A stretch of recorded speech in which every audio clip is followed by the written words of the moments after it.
Soneko is also a great disruptor player, so it's not that, but they've just had more success with Wire. The Dark Ship would have been really good for them.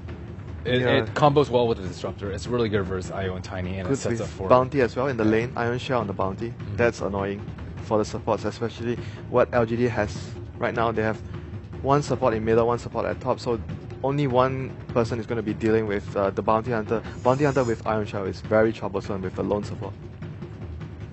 Well, the Wyvern is open. Is Navi going to take it? Now, if they don't, how else do they round this out? Because, I mean, no matter what they pick, even if it does have lockdown, like, that's going to be the only real source, right? Question is if it's Host Quap. Yeah, because else they would need to carry. They can also do Fun at Quap as well. I mean, dealing with that late game Gyro and Tiny is very, very scary. Yeah. It's... If they wanted to get a classic Host here, and a potential option that we have talked about would be the Lifestealer, where he actually does well against Gyro, he does well against Tiny, just in heads-up battles, and then you can somewhat bring him in with Quap, but you need to be careful that you don't just sacrifice the Quap when you're blinking. Okay, never mind. So, wait a sec. Okay, so it is a Host Quap safe play. Okay. That's good to see. He actually plays a really good Quap, and something I talked about previously, I think it plays to his strengths to have it's not a classic carry, but it's a lane dominator. He's really good at the one-on-one matchups. This is the kind of hero that he should be able to just outplay his opponent on in lane. And I'm guessing it's going to be an Axe off lane here with both Disruptor and maybe even Bounty helping out in that lane. I mean, they can also play greedy and just have Axe jungle. I don't really think they can punish it at all. Not with Wisp and Dazzle as their supports. Axe counters the Grave. It's probably the most obvious one, but I think it can just be played as a greedy jungler. I don't necessarily think it's Funix hero. Although, it depends on what they want to do with the Bounty Hunter. Do they want to like scout out the stacks and try and take them with Axe and Shadow Fiend later? I mean, they have very good tools to invade LGD's jungle, which Secret tried to utilize in the first game. Right. Now, Winter, what else is LGD looking for then? I mean, they already have the Dazzle. Someone to start the fights, basically, for Relocate to be useful. Like what they did before was the Earthshaker. There's no Clockwork, so Earthshaker could be the one that they go for again, or something like a Puck offlane, but I haven't seen that done by teams for a long time. But that's what they definitely need, someone to start a fight. Alright, still ample time for LGD. Do you think they're thrown off a little bit by the Axe and the Disruptor, perhaps? Yeah, they might be they might be figuring out whether the Axe is a greedy pick or how they want to deal with it, or it's just a laning Axe with a Disruptor and a Bounty Hunter roaming, like what Sin mentioned before.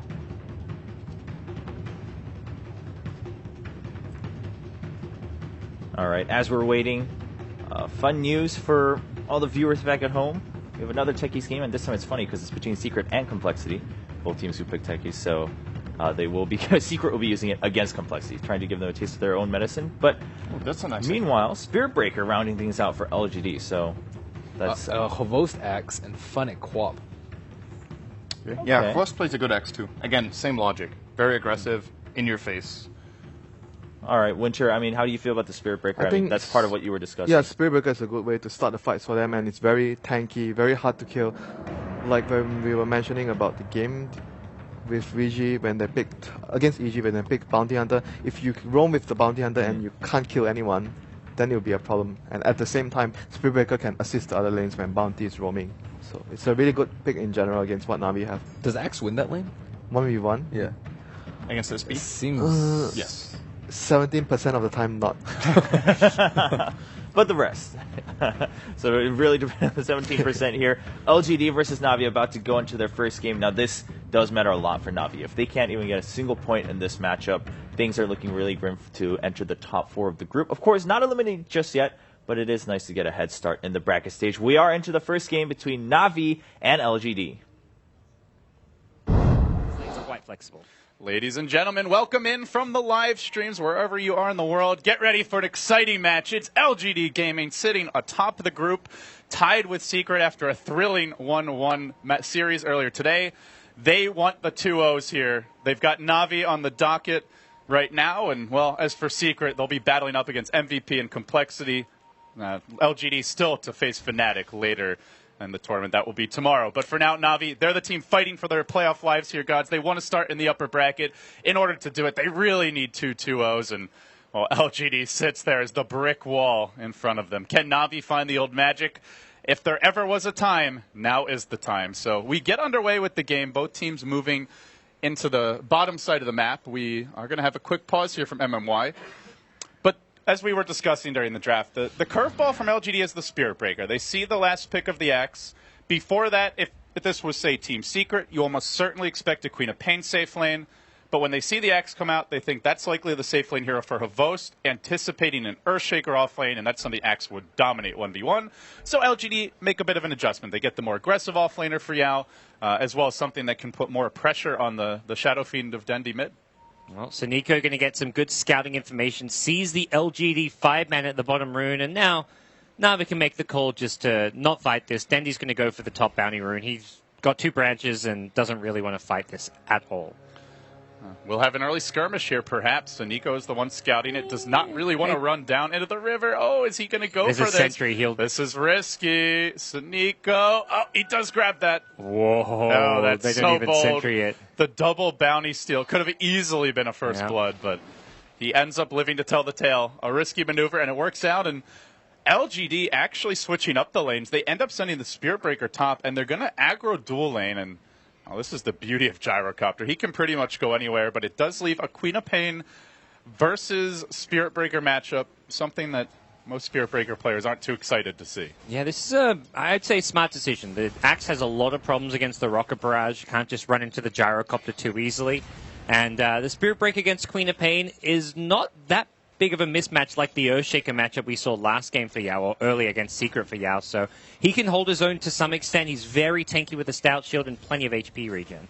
Well, Dendi already going to work here in the mid lane, and because they did not get the bounty rune for LGD, the bottle is a bit delayed. Only now coming out. It forces maybe into a quick salve. Dendi only sitting on 3 CS, but a good start for a Shadow Fiend in this matchup. There will be a bit of a Sentry Ward war here in the mid lane, and there's currently 1 on Xiao 8. None on MMY, though. It gives Saniko the edge, and it is worth pointing out he's been doing some warding off in the Dire jungle here. He put 1 ward towards the most commonly stacked camp, and he might even look for some body blocks if that IO continues to move and focus on economy. Now swinging around towards the bottom lane, but in they go. They make the move on Dendi, and well, don't kill him yet, but they threaten him. As soon as the bottle arrives, you can start to make these types of plays and always have your regen at the ready. Yeah, Dendi going to be bottle crowing, and he has to be very careful about how he moves around this map. So Saniko comes back, and he's going to be kind of constantly having to babysit Dendi here to secure his farm. Uh-oh. Well, this could be trouble. No Yikes. sentries, though. They really need to get that sentry over to the mid lane. Still sitting on the Dazzle bottom. In fact, he's walking towards the rune. He may just complete the journey. Getting harassed a bit by the Disruptor, but in they go in the mid lane. Maybe working on Dendi. Can't quite finish him off. Bottom rune will spawn. It's a bounty. Top rune, a regen. That's the real bounty. And Dendi will claim it. But they're contesting. And they make their way down, but they're too late. Charge, toss forward. Dendi in trouble here. He's going to miss the first raise. That could end up costing him his life. Ava and the bash. Yao will get the kill. MMY may pay to Saniko. Oh, just out of range. Barely able to slice him up with those blades. So it's a 1-for-1, but the death of the Shadow Fiend, a horrible price to pay here for Na'Vi. Yeah, Funny comes in for some Shadow Strike punish, but yeah, he's pretty tanky, and he's actually just going to go for that 17% bash and cross his fingers and hope for the best here. Funny doesn't want to fight him. It's really the difference between an Earthshaker and a Spirit Breaker. If that's an Earthshaker, you don't have that opportunity. He's too slow, too immobile. Too squishy. And too, also would be suffering way more against this Queen of Pain. So we can see the slight adjustment in draft working out well so far. We'll see if the lack of team fight presence makes a difference later. Yeah, and looking at bottom lane, Gyrocopter farming well, although Axe is also getting some okay CS here. Hasn't been completely punished, although has decided he wants to rotate into the jungle. They've more or less abandoned this bottom lane. Just a Disruptor sitting there now. Havos trying to complete his Tranquil Boots. He's got a little ways to farm for it. So overall, Na'Vi, they are getting the creep advantage here early on. And looking at the Dire jungle, I don't think we've got any stacks just yet. No stacks, and it's warded. If you don't get your farm early, it could really cost you as they toss Dendi back into the tower, maybe wanting to farm heroes, but doesn't have mana for an Avalanche right now, and just going with auto attacks onto Saniko. They drop a Sentry Ward. Saniko fencing around Dendi, looking for a raise. He's only going to hit maybe. Doesn't find Momoya. Tango the Sentry. They're thinking about it. Nobody wants it. They're just going to auto-attack it down. Maybe he was next to, or it was more for the Tiny. He was missing HP. 10 goes to Sentry, and it's the in the value in the D-ward. Radiant jungle, bit of a go here. Havost and Xiao 8 duke it out. There's the heal, but rotating in. A very early movement for maybe. Havost is fast, though. Poison Touch comes through. There's the toss forward. He might even be throwing Xiao 8 into his own demise. Are they diving this? They're thinking about it.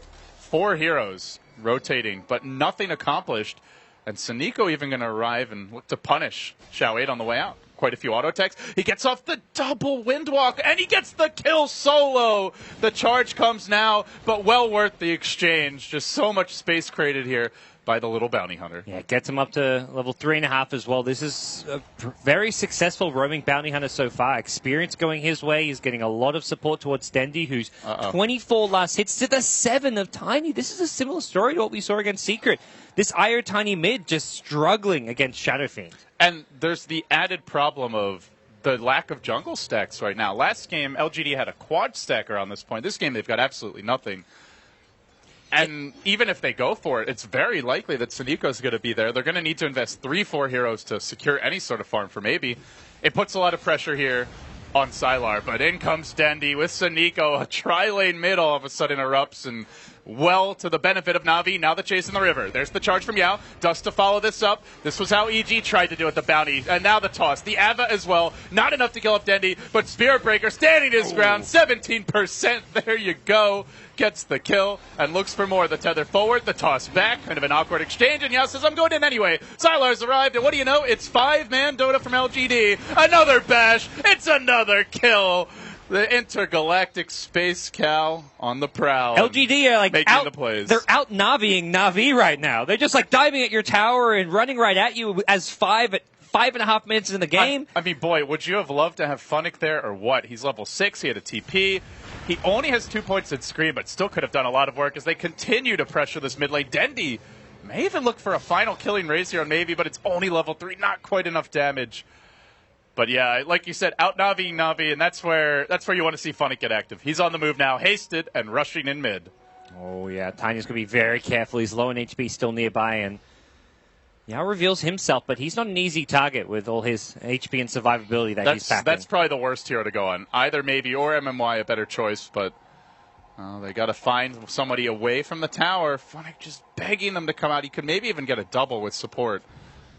Saniko again going invis. I love the way they're using this bounty hunter, though. They didn't have the early sentry mid, and then they immediately got dewarded. And since then, Na'Vi have had the true sight superiority in the mid lane, which means he's just free to move around and do as he pleases. Yeah, and that's something we've seen most teams be really disciplined in dealing with the bounty hunter. They'll kind of had that sentry battle in mid lane where they're using their tangos to de-sentry, but LGD, I mean, they're still in a good position. They're up kills, they're getting farm on most of their cores, Gyrocopter especially top of the net worth chart, so by no means are they in a bad position, but they haven't really willingness to just play the bounty hunter battle in the mid lane.